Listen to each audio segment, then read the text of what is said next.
SOT D West, Burrow Team. Coming at you from NTC, Off the Radar. This is Off the Radar. I'm Captain Weston Rich, an observer coach trainer for the Green Berets at the National Training Center.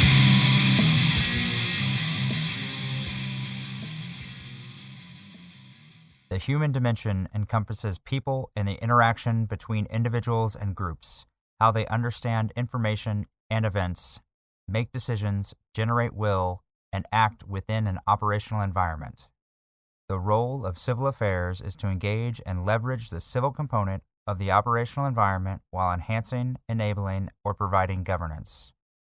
How does civil affairs prepare for large-scale conflict operations? What does leveraging the civil component look like in large-scale conflict? Welcome to Off the Radar. I'm your host, Captain Weston Rich. With us today to discuss these questions and more is Captain Grant Cook. That's me. Yeah, that is you, bud. All right, so Captain Cook is our current Civil Affairs Team Observer Controller Trainer, OIC, here at the National Training Center, and a good friend of mine. I'm glad he's come to sit down with us and explain what civil affairs brings to the ARSOF, or Army Special Operations Forces, and the Army as a whole. So with that, go ahead and introduce yourself, Grant. Absolutely. As you stated, I'm Captain Grant Cook, and I've been in civil affairs for 5-6 years now. I've only been an OCT here at Fort Irwin for about a year. Expecting a PCS pretty soon for ILE. Very excited for that. Yeah. But this has been a wildly rewarding experience. Civil affairs was something that I kind of fell into. I was training for Green Beret selection through first group train up in JBLM, and there was a panel, I suppose, for PSYOP and civil affairs, and I obviously had no idea what that was. And they asked me if I wanted to go check it out, and I was curious, heard what civil affairs entailed, and fell in love with it. I was like, this is what I'm suited All for. Right. As you said, recognizing the dynamic of the civil domain, the human dimension, into conflict, whether it be large-scale or small-scale conflict, because it has a huge role, frankly, in both. Yeah. The inception of civil affairs was definitely more on the small scale, like less global power competition style, and more COIN. That's what all counterinsurgency operations. That's what all of civil affairs doctrine is based off of, and what we've been doing here at the National Training Center and the Joint Readiness Training Center down in Louisiana has been discovering what civil affairs role is in actual large-scale combat operations as opposed to counterinsurgency. A lot of the tenets really are the same, but the emphasis on employment varies pretty greatly on how we're supposed to be enacted. I've been really fortunate. I was with the 91st Civil Affairs Battalion, which was focused on AFRICOM, and was blessed with two amazing companies, Delta Company and Echo Company, respectively. One was really thrust into as soon as I got out of the schoolhouse. I went straight into a pre-deployment train-up with Delta Company. Was there for 3-4 months, and then I pushed into the CMOC because there was no team leader slots available. And then went to be an operational CMOC out of Stuttgart, Germany. And we were there. I was the only O3 up there out of our contingent. Our commander, we had 2 O4s, our actual CMOC chief, and then our commander. Our commander went down to continent, and then our CMOC chief took command and came back to the States, leaving a... So you as the very green senior officer. So I'll just pause you there for a second. Absolutely. What is a CMOC? That's a good point. My apologies for the jargon. Civil Military Operations Center. So the different battalions do orchestrate their CMOCs somewhat differently because there's a battalion per COCOM in civil affairs that is now group aligned as a recent development within the past year. A Civil Military Operations Center is pretty much corralling the cats and I do mean cats in the colloquialism and as a civil affairs team. CAT, civil affairs exactly, team.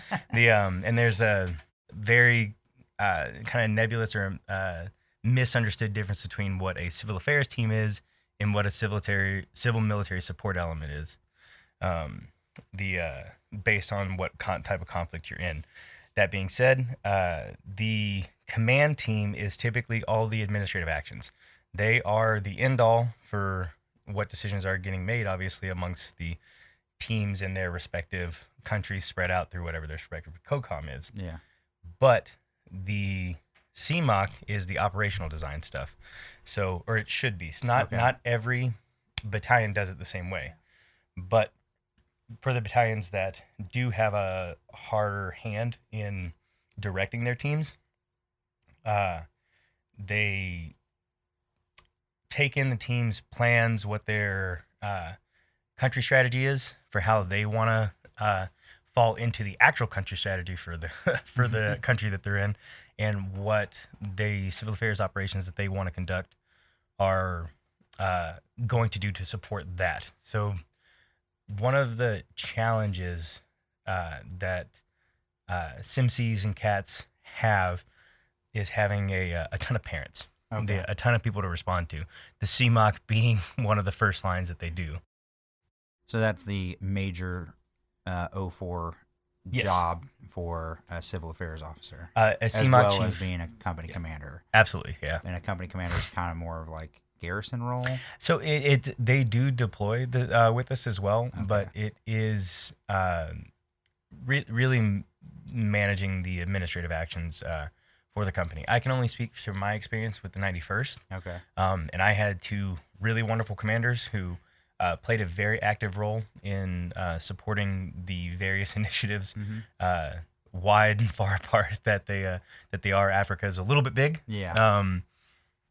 They separated into east and west sections, and they're still hashing out the best way to tackle that vast spread of manpower, because we don't have a lot of people. Yeah. In ODA, you have a decent amount of folks to do various jobs and actually have like a support cell within that. I do think this will benefit CA in the long run, being group aligned, because that's one of the challenges that we've faced. So how big is a civil affairs team? 'Cause that's like a captain billet, right? Exactly. Okay. So like the same way that you were an ODA team leader, I was a civil affairs team leader. Yeah. But I only had 3 personnel underneath me, as opposed to an entire ODA. So it's comprised of the 38 Sierra, which is signified as a governance specialist, which you have the captain as the team leader, and then you have a sergeant first class who is the team sergeant. He's obviously in charge of all the things that actually happen, and the captain is just the one responsible for whatever is done or has failed to be done. Standard Ranger. Yeah, standard. I love it. Standard how it is. The other 2 members of the team are typically a SOC medic, which provides so many dividends to our operations. It lets us get into so many different civil infrastructure pieces and answer so many questions by having an SME in the medical field. Yeah. We also have a previously it was called a KENCO, just Civil Affairs NCO, but it has it's progressed on to. That's an acronym. Exactly. I like it. I like how it rolls off the tongue more than CR NCO, which is Civil Reconnaissance NCO. Yeah. Shrunken. Yeah. All right. Cool. But like all of the NCOs and CA get the same training as they go through the qualification course, except the guy that or girl that is a medic. Correct. In fact, it's definitely fairly difficult for them, because a SOCM medic, in order to stay current, obviously has to do literally everything else that every other NCO is doing, while managing all of their medical requirements, which are frankly very extensive. I was blessed with a phenomenal medic and my in Echo Company when I was a team leader, and she was a huge boon to the team. And she actually promoted right before we stepped out for that deployment. So again, was blessed further with 2 E7s, and then my reconnaissance NCO, which isn't always the case. On a civil affairs team, you're rolling around with a captain, a sergeant first class, and potentially 2 staff sergeants. Yeah, most likely 2 E6s.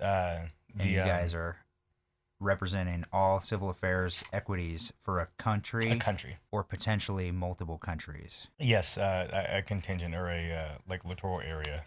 That's it's definitely a significant challenge. Because that's what I meant when I was saying how many dads and moms, how many parents we have. Yeah. So civil affairs teams reporting to a civil military operations center. Yep. Which I'm guessing is that the representation of the Theater Special Operations Command, yes. Or do you have to report to them separately? So that is our representation there, typically, at least in the COCOMs that I'm familiar with. Okay.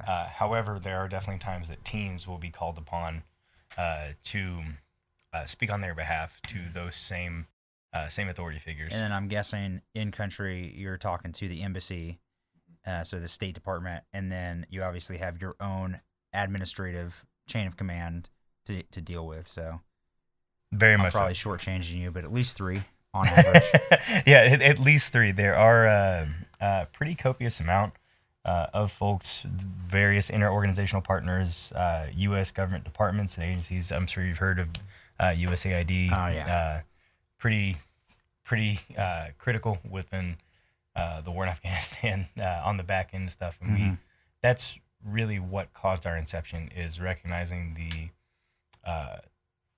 theater violence has its place and does need to exist because our enemies do need to be eliminated. However, if you forego recognition of the civil environment while you're doing it, you're just going to keep creating more conflict, and you're never going to actually solve the problem. Yeah. So I'll back up for a second because I interrupted. You were talking about your first assignment as a CA officer. You went to Civil Military Operations Center, and then from there, I think you mentioned you were a civil affairs team leader. Have you had any other assignments, or is there anything specific from your time as a CAT team leader that you want to say, hey, this really solidified my viewpoint or how I see CA operating? No, I really like that question, actually. I would argue that people kind of knock not getting to a team straight away. Mm-hmm. That's looked upon unfavorably from green or nascent team leaders coming in, or young captains who are like, I want to get out there and get at it. Same on the SF side. Yeah. And while I understand that purview, I didn't share it. And I am, to this day, wildly grateful that I got to fill the role of an acting CMOC chief for an entire deployment before taking a team. How much perspective that gave me on what goes into managing and organizing teams and their activities and how they affect echelons well above their scope, what they think that they're talking to. You're like, okay, cool. I did this initiative. It helped this person. And they'll think 1 or 2 levels up. Mm-hmm. And it goes past that. We were talking about some of our activities were being talked about from some of the U.S. ambassadors downrange that then made it up to Special Operations Command Africa. And I didn't know about that until after the fact. And a 2-star called me up asking, "Oh, you're Grant Cook." I'm like, "How in the hell do you know my name?" And is that a good thing or a bad thing? Please tell me. That depends on why are you asking? Why are you asking? Exactly. It's like, I might be. Turned out it was good, but neither here nor there. So I would say that those are the only 2 assignments I've had prior to this one as an OCT within civil affairs.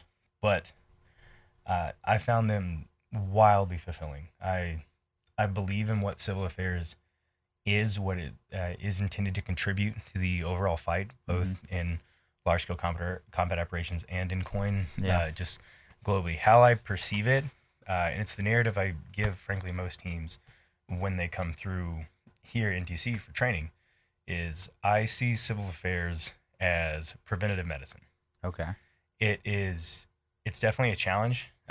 for us because it is hard to prove a negative, right? Yeah. If we've done our job well, then we've prevented a problem from arising that then you as the ODA are having to deal with. Okay, so you're not only focused on, at least the way I just interpreted what you said, left of bang or phase 0 steady state. You're talking about preventing things prior to them happening, even in conflict. So you guys have a role regardless of the phase of the operation. Absolutely. I think all the tribes, all the soft tribes are wildly pertinent in each of the phases, but all of us shine in particular phases. I think ODAs, I think Green Berets are tip of the spear during conflict, right? Like that makes sense to me.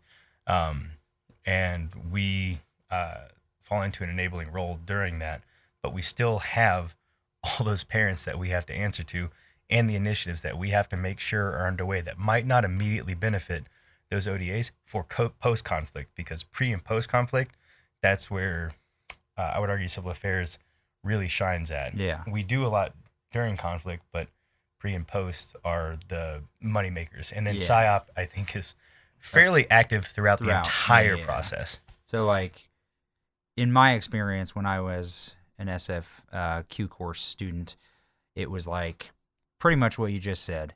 Steady state and transition, which is looked at as phase 0 and 7 of unconventional warfare. That's like, hey, civil affairs sprinkled in there, or like turn it over to the civil affairs folks at transition to consolidate gains. But they don't really they don't play the rest of the time. And I feel like that's a definite misconception. And I think you agree with that. Is there anything that you've seen in NTC, or we went to Joint Readiness Training Center back in April, that you could be like, hey, here's a really good example of how civil affairs is engaged during those conflict phases and not just in that competition, crisis, or transition phases. The pre and post. So I would argue that the pre-conflict phases are very pertinent in order to get gainful information, actionable results that the ODAs can then actually capitalize on. So, like, persistent civil engagement early is pretty vital. I would say that we're critical in understanding the human geography and developing and then leveraging the civil networks in a region for the successful execution of military operations during conflict. So an example at NTC is, NTC's come a very long way. If you haven't been to NTC within the past 12 months, as a civil affairs team, you likely haven't seen the scenario development that makes it actually more value added. You couldn't have found a team leader who was more damning of our role in NTC prior to my time here. And all of that perspective was born strictly out of ignorance. I didn't believe that we had any pertinent piece to play. Like, this doesn't reflect what we do downrange. You're like, You're right now. But that's not what NTC is about. It's preparing for the next fight. And the next fight is unlikely to be coin. Yeah. The next fight is likely to be a near-peer competitor. Yeah. And if we don't develop doctrine and go through all the training pangs of messing up, fixing it, and then moving forward and developing our systems and processes, doing it during is going to lose lives. So NTC is crucial for civil affairs to go through here in support of the ODAs and the conventional side. I definitely think that even special forces teams and companies have that struggle where they're like, well, this isn't what I've seen over the last X number of years, depending on their experience level, and that this isn't what I do on my day-to-day when I go out on a JSET or when I go on a different authority, permission, exercise or operation to country, whatever, in AOR, whatever. But that's something that we as a observer controller or observer, coach, trainers. Got it. Have to coach, hey, this isn't what you're used to, but it's preparing, like you just said, like Major Hitzner says all the time, stealing from, I think, General Taylor to win the first battle of the next war. So with that, let's, really dive in, like, what's the value proposition for civil affairs at the National Training Center or any combat training center? Okay. I would probably summarize General Townsend. He said it really well in one of the Trade Act pamphlets, 525.3-1, I think. I have to take your word on those numbers. It's good. He basically talks about we're in a new era of conflict with great power competition. They're doing all of these things abroad and potentially CONUS side as well, to achieve their strategic aims. They're using layered standoff effects in all the PMEC, PT, the political, military, and economic realms to separate or weaken U.S. and Western influences on our partners and potential partners. Okay. Should conflict come, they are going to do that across all domains: land, sea, air, space, cyberspace, and the human domain. If we don't capitalize on training venues like this now to develop strategies, implementation, systems, and processes, we'll be behind the curve, and lives will be lost and conflicts will be lost due to our inadequate preparation. Thank you for joining us for this episode, where we discussed what civil affairs is, how civil affairs is organized, and how CA prepares for the future of conflict. Next time, we will discuss training for CA in multi-domain operations. Thank you for listening to Off the Radar, where ARSOF prepares for conflict. You have been Off the Radar with Sandy West.